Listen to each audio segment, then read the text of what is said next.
a line that says, "He who dwells in the secret place of the Most High shall abide under the shadow of the Almighty." And I want to go over that phrase as our talk today.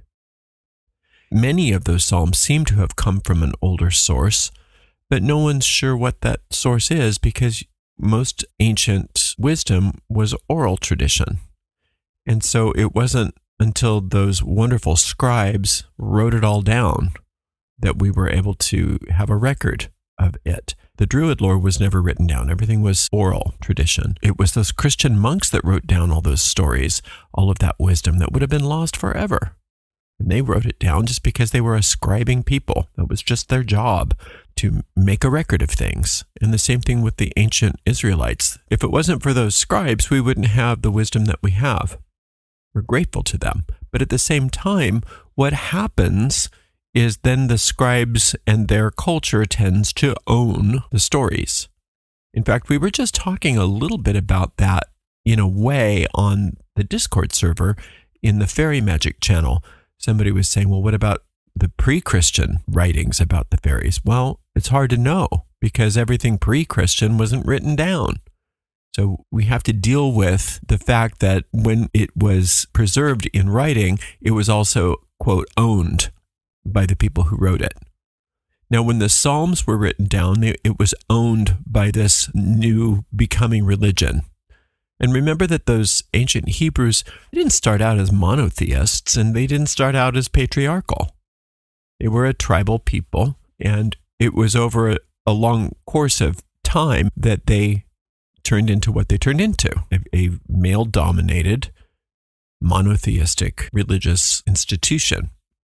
Psalms were given all of the context of that culture, and that's just something that we have to deal with. And a lot of people get so angry that we use Psalms. But if we don't use the Psalms, then we don't have that wisdom. You can either choose to extract the magic from an ancient source or turn your back on it because you don't like the way it was written. It's up to you. Now, I'm sure you could rewrite it, but then you have the danger of even removing it farther from its source material. So it's important to understand that it's our job, no matter what it is, to look under the hood and ask the questions. What is the reality here? What are we really looking at? Let's not go by appearances, and let's look underneath the appearances and see what the truth is. Even if you're not one of those people that likes Psalms, let's take it with an open mind and see if we can't understand that there is esoteric, ancient wisdom in this line. He who dwells in the secret place of the Most High shall abide under the shadow of the Almighty. So first of all, it's not a he, it's a you. So I, who dwells in the secret place of the Most High, shall abide under the shadow of the Almighty. Now, what's the secret place? Secret means occult. Occult means secret. Not something you can see with your eyes. Not something you can hear with your ears. It's something beyond what the senses can perceive. It's so elevated that it's not picked up by our senses. You can't see electricity, but you know it's there. You can't see the force of life that's making your heart beat, but it's there. Once it stops being there, your heart stops pumping and then your body dies. But you can't see it. It's secret. There are gamma rays and X-rays and all kinds of radiation that are constantly bombarding every part of space here on Earth. You can't see it. You can't feel it. You can't hear it. But the effects of it are there. Those things can be measured, but that's only a recent discovery, relatively speaking. So we can measure the presence of this Most High that is in the secret place by its results, by its effects. So it says that he who dwells in the secret place of the Most High. We'll get to Most High in a minute, but dwelling, that means that you stay there, that you make it your home. It's not that you just kind of hang out there every so often when you have a problem. It's that you dwell there. You dwell in the secret place. You understand that that is your home. There is no place but the secret place.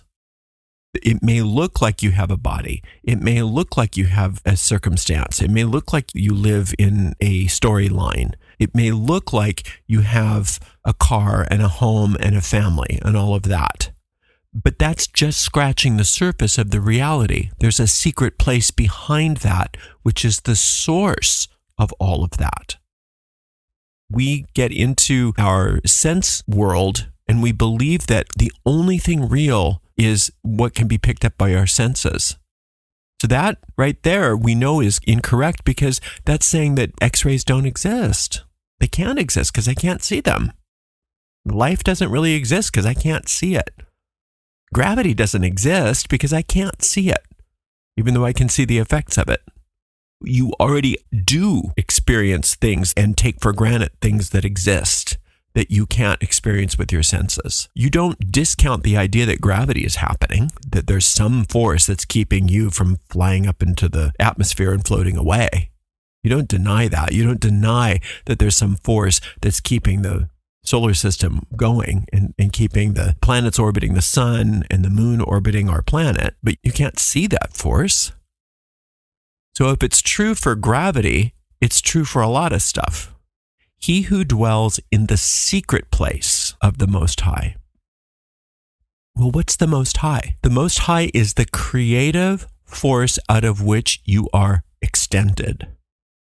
It's your source. And it's Most High, meaning that it's the prime cause. It's the first cause. Now, if you were into Kabbalah, Most High could easily be that first veil of negative existence, Ein. Some people say it is Eheye, or I am that I am. But regardless of the arguments about what all of it means, Most High simply means that which is the source of all that is.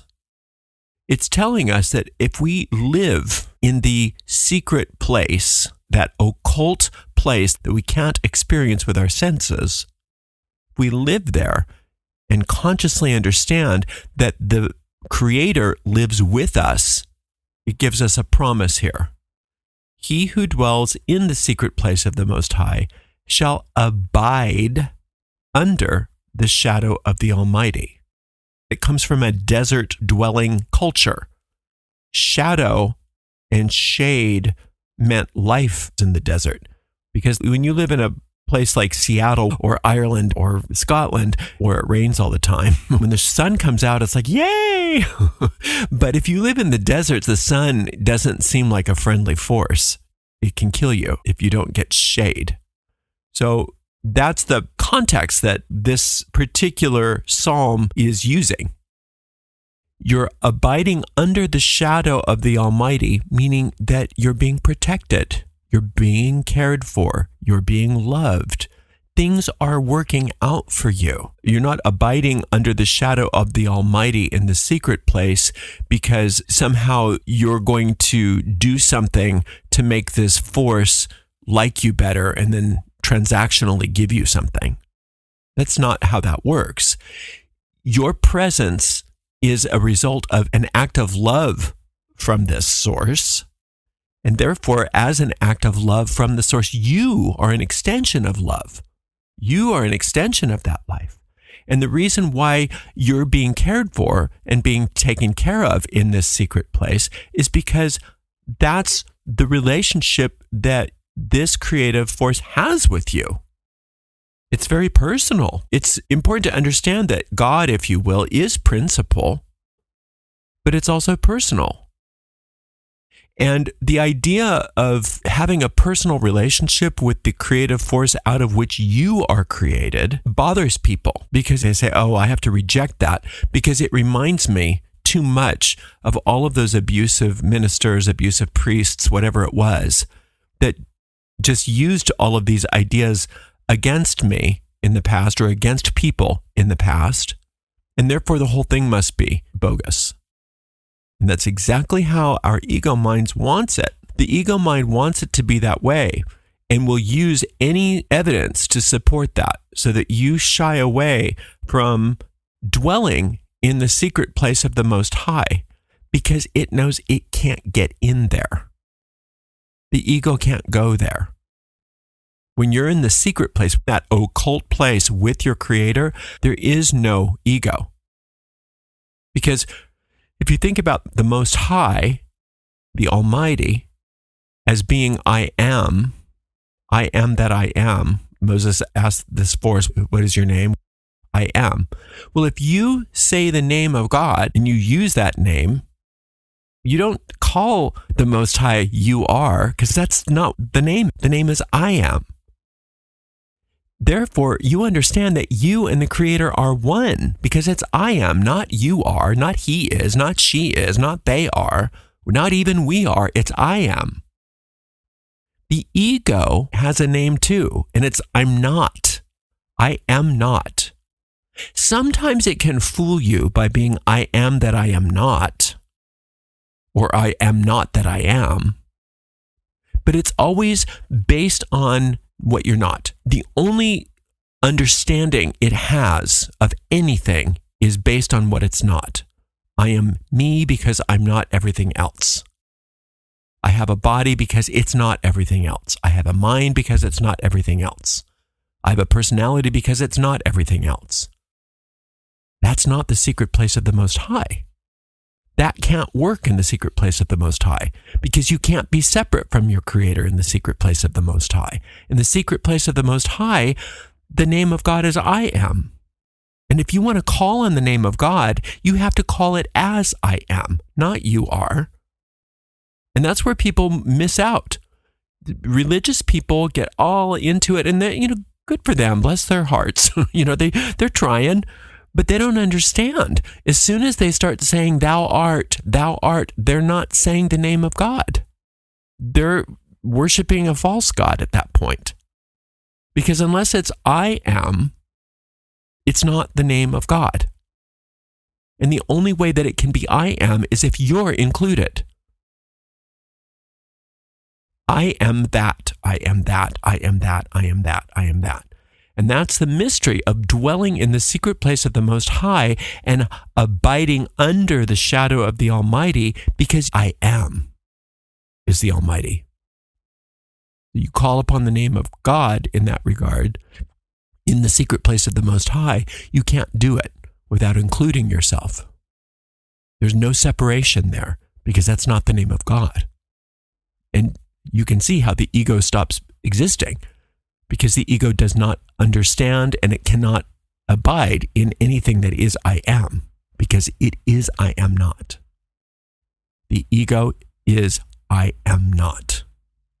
It's important to remind ourselves of these things, because at first it might seem very esoteric, lofty thinking, but it's really not. It's very practical. You can take this, yes, into meditation, and it's good to do. It's good to do that because it primes you. It gets you ready for the world when you have to go out and interact with the world. It doesn't say he who meditates in the secret place of the Most High shall abide under the shadow of the Almighty. It says he who dwells in the secret place of the Most High shall abide under the shadow of the Almighty. That means outside of meditation, you're abiding there. You're being aware that I am. Not I am not, I am.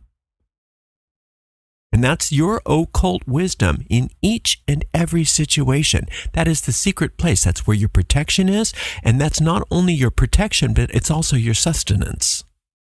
You can't do without when you are I am. Everything that you need comes to you when you are I am. When you are in the secret place, abiding, dwelling in the secret place of the Most High, abiding under the shadow of the Almighty, all your needs are met. Things change. Things work out for you because you're recognizing what the flow of power is. It's I am. I am that. And that's what it means to be a co-creator with this force, because you are one. Jesus said, I and my Father are one. He didn't say I am and he's not one with you. Jesus also was very clear that says the kingdom of heaven is within you. That's where the secret place of the Most High is inside you. Nobody can take that away from you. And nobody gets to tell you what that means for you. That's between you and the infinite. But I will tell you that you can't invoke the name of the infinite when you are invoking the name I am not, or you are, or they are, or thou art. The only way you can invoke the name of the infinite is I am, and the only place to do that is in secret. That's something that you do, not necessarily with your mouth, not necessarily with your rituals. It's something that you do with your understanding that the secret place is always a place that is within you, and it's always accessible, but you must abide there. You must live there. You don't go visit every so often. You must live there and come from that in every situation. If you're not feeling like the shadow of the Almighty is present, it's probably because you're not dwelling in the secret place of the Most High in that moment. You decided to go somewhere else and do something else and be in the land of I am not. When things aren't working out for us, am I in the secret place of the Most High? Am I dwelling under the shadow of the Almighty? Is it I am, or is it I am not? Or is it thou art? Or is it they are? Or is it me against them? What is this? What's going on here? And we can ask ourselves, and then we can make an adjustment. Oh, I get it. I got to get back into the secret place and dwell there and live there and then watch things change. Because the only thing that can change is the adjustment necessary to bring things back in alignment with the truth. So if you've got a financial problem, it's not because you have a financial problem. It's because a financial problem is manifesting as a result of a dissonance, an I am notness. And we're never ever saying, oh, it's just an illusion, so don't worry about it. No, in the illusion, in our Maya here, in our nightmare that we all are sharing, it can really be awful. Sometimes it can be nice, but a lot of times it's really awful. So we're not discounting that, and we're not saying, oh, it's just an illusion, so don't worry about it. But we are saying, while it's so awful, I get to question myself. Am I dwelling in the secret place of the Most High right now or not? Because if I am, then I can watch things change and readjust themselves back to the way they're supposed to be. And you don't need to direct it. You don't need to come up with your ideas about how it's supposed to look. But you do need to shift your focus back into the secret place of the Most High and dwell there so that you can abide under the shadow of the Almighty, whose name is I am. I am. What are you? I am that. I am that I am. If that's God's name, and the only way for me to say God's name is to include myself, that's the secret place. That's the occult secret. And that's where the Most High lives. The Most High lives within you, not out somewhere in space. In you. And all protection and all sustenance is available to you in that secret place. Now, in these old scriptures, there are promises. And this is a promise. He who dwells in the secret place of the Most High shall abide under the shadow of the Almighty. That's a promise. A promise in the ancient scriptures is their version of saying law. If I drop a book, the book will fall to the floor. That is a promise. It's just a law of gravity, right? Anybody who drops a book, the book will fall to the floor. It doesn't matter if Jesus drops the book. It doesn't matter if Hitler drops the book. It doesn't matter if Merlin drops the book. It doesn't matter if Mother Teresa drops the book. It doesn't matter if Napoleon drops the book. The book will fall to the floor because it's the same. It's one law. It's the promise. Therefore, it's true for all of us. It doesn't matter. It doesn't matter. If you are dwelling in the secret place of the Most High of I am, you will abide under the shadow of the Almighty. You will get your needs met. You will be protected. You will be safe. It's just how it works. It's the law. But it's up to you to understand what that is and recognize that this is a prescription, if you will, for getting out of any kind of trouble. You'll understand it as you go. Isn't that true with anything? It's not that you have to believe in it, but you have to try it. If you didn't just try playing the piano, if you didn't just try believing in your teacher's lessons of the scales, you'd never get anywhere. You prove it to yourself by trying and by practicing and by getting better and better as you go. And the same thing with anything, including this. You get better at this the more you recognize, if I'm having something wrong going on with me, chances are I'm not dwelling. I'm not dwelling in the secret place of the Most High. I might just go there every so often when I'm having a meditation. I might just go there every so often just to prove to myself that I'm really good at my craft. But if I'm dwelling there, that's different. If I'm having a problem, I'm not dwelling in the secret place of the Most High. It's nothing to be upset about. It's nothing to blame myself for. It's just a thing that's good to know. It's good to know. Yay. I know that I forgot where I want to dwell. I'm dwelling in a place that I don't want to be. And now I want to dwell where I want to be. I want to dwell in that occult room inside my mind that is at one with I am. And then when you come from that perspective, you say, I am wealthy. I am healthy. I am happy. It means something, doesn't it? It means something very different because it's a co-creation that's coming from the secret place where you're dwelling under the shadow of the Almighty, and therefore all power is available to you. So your I am is a very different experience when you understand that it is a holy name and that you're one with that holy name, and that nobody gets to tell you what that looks like, and nobody gets to separate that. And that's why it's a secret place, because nobody can tell you what that's going to be like except I am.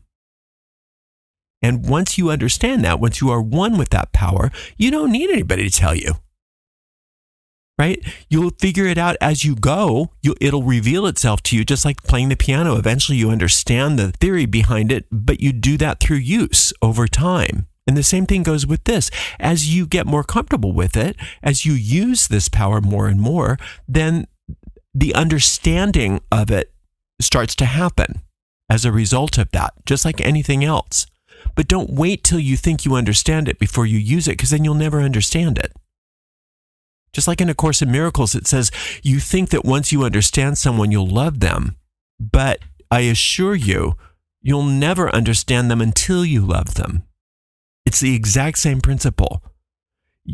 Don't wait to understand the occult principles behind this phrase to use it. Use it, and then you'll understand it. Do it, and the understanding happens regularly, naturally, organically. He who dwells in the secret place of the Most High shall abide under the shadow of the Almighty. El Elyon, God Most High. If you think Adonai means Lord, that was used as a nickname for Yud-He-Vav-He because they were very superstitious about the name of God. So they used Adonai. El Elyon is the same thing. It's the nickname for Eheye, which is I am that I am. I am, I am, I am. That's the name of the Most High. I am. You can't get a higher name of God anywhere in the English language anyway than I am. I am is the highest name of God. It's higher than Jehovah. It's higher than Elohim. It is the name. And that's why it was stated that way in that book of Moses, where Moses said, what's your name? It came straight from the horse's mouth there. And it's so important for us to understand that, because until we understand that, we don't understand that I am includes us, and that we're not separate from our Creator, and that we never have been. And without us, our Creator and us don't have a relationship. There is no such thing. We were never separated, just like a sunbeam can't be separated from the sun. A wave cannot be separated from the ocean. You cannot be separated from your Creator. And that's why your Creator's name is I am. He who dwells in the secret place of the Most High shall abide under the shadow of the Almighty. You always have that power. Anytime, you must dwell there, not just meditate there, not just visit there, not just to think about being there, and definitely not waiting to understand all of it before you get there, because that's where you live right now. It's just that you're exiled in your own mind from it. We all are, but we don't have to be. We can choose not to be, but it's up to us to dwell there. Thank you so much for spending some time with me. Until next time, Blessed be.